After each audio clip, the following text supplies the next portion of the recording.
के व्याकरणाचार्य चैनल पर आप सभी बच्चों का स्वागत करती हूँ। आज मैं आप लोगों को छंद के विषय में विस्तार से बताऊंगी। छंद जो है कविता के प्रवाह को और संगीतात्मक बना देता है, तो उसका भाव और अच्छे से समझ में आता है। छंद का ज्ञान प्राप्त करने से पहले इसके विभिन्न तत्वों को जानना परम आवश्यक है। ये विभिन्न तत्व है आपके जो बोर्ड में दिए हुए हैं। नंबर 1 उसमें आता है वर्ण। मुख से जो हम शब्द उच्चारित करते हैं उसके चिन्ह को वर्ण के द्वारा ही हम प्रदर्शित करते हैं। नंबर 2 है आपका मात्रा। वर्णों के उच्चारण में जो समय लगता है उसको हम मात्रा कहते हैं। और लघु की एक मात्रा होती है जिसको हम इस तरह से प्रदर्शित करते हैं डंडे के रूप में। और दीर्घ की 2 मात्रा होती है जिसको हम एस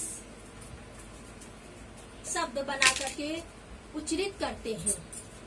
अब लघु मात्रा वो होती है जैसे छोटा, छोटी, छोटा ऊ, बड़ा ऊ। तो और दूसरी है आपको दीर्घ।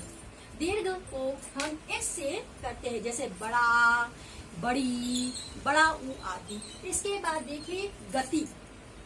गति उच्चारण के समय में जो प्रवाह युक्त समय लगता है उसको हम गति कहते हैं। गति अर्थात चाल, गति कहते हैं। दूसरा है यति। यदि कविता को पढ़ते समय हम कहीं विश्राम करते हैं या रुकते हैं उसको हम यति कहते हैं। और उसके बाद आपका तुक। जब हम किसी कविता को पढ़ते हैं और उस कविता को लय के साथ पढ़ते हैं तो उसको हम तुक कहते हैं। तुक। उसके बाद है चरण। चरण बच्चों वे होते हैं जो 4 पंक्तियों के द्वारा प्रदर्शित किए जाते हैं और इसके ही चरण कहे जाते हैं। छंद के प्रकार। छंद 3 प्रकार के होते हैं। वार्णिक छंद, मात्रिक छंद और एक मुक्तक छंद। मात्रिक छंद के 2 होते हैं। एक होता है आपका सममात्रिक छंद और एक अर्ध सममात्रिक छंद और एक विषम मात्रिक छंद। सममात्रिक छंद में समान मात्राएं होती हैं। अर्ध सममात्रिक में कुछ मात्राएं सम होती है और कुछ विषम। और आपकी विषम मात्रिक छंद में सब विषम ही मात्राएं होती हैं। अब देखिए इस चौपाई के माध्यम से हम आपको बताते हैं। अब आपके सामने चौपाई दी हुई। महावीर विक्रम बजरंगी, कुमत निवारी सुमत के संगी, कंचन वरण विराज सुरेशा, कानन कुंडल कुंच सिकेशा। अब देखिए महावीर, महा में आप एक लघु लगाएंगे और हा को जब हम उच्चारित करते हैं तो उसमें देर तक समय लगता है, इसलिए इसको 2 मात्राओं द्वारा प्रदर्शित करते हैं। वी में भी देर लग रही तो इसमें भी एस बना देंगे। रा 1 मात्रा, वी छोटी की मात्रा है इसलिए इसमें 1 मात्रा लगाएंगे। ट्रा में 2 मात्रा लगाएंगे।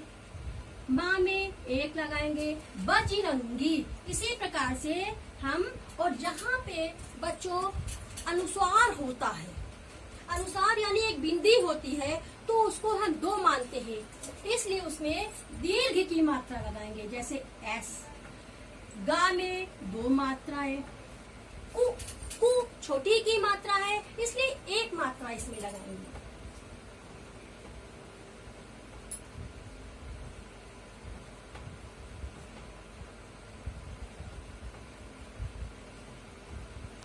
दो मात्राएं लगाएंगे। संगी, संग में अन की बिंदी है जो कि अनुस्वार है उसमें हम 2 मात्राएं लगाएंगे। कंचन,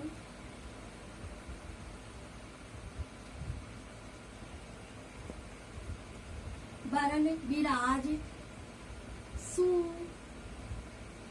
रेशा,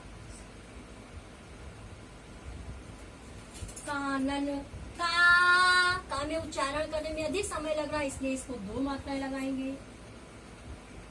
कुंडल, 2 मात्राएं।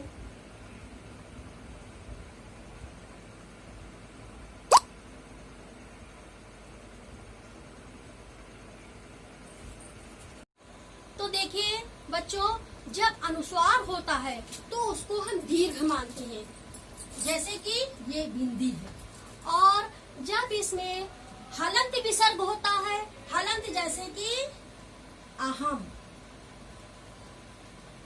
इस तरह के वर्ण आ जाए तो उसमें हलंत का प्रयोग करते हैं, जो ये हलंत है। और जो अनुस्वार होता है, अनुस्वार को ही बच्चों हम दीर्घ ही मानते हैं, जैसे दुख, जैसे दुख हम लिखते हैं तो दा के बाद जो 2 बिंदियां हम बनाते हैं उसको हम विसर्ग कहते हैं। जब तक कि बच्चों आप लोगों को इन सब का ज्ञान नहीं होगा तब तक आप चिन्ह नहीं लगा सकते हैं। आज के लिए बस इतना ही बच्चों। यदि आपको हमारा पसंद आया हो छंद, तो आप इसको लाइक और सब्सक्राइब करना ना भूलें। और कोई प्रॉब्लम आती है तो आप कमेंट्स बॉक्स में कमेंट कर सकते हैं, जिसको मैं आपको और अच्छे से बता सकूं। धन्यवाद।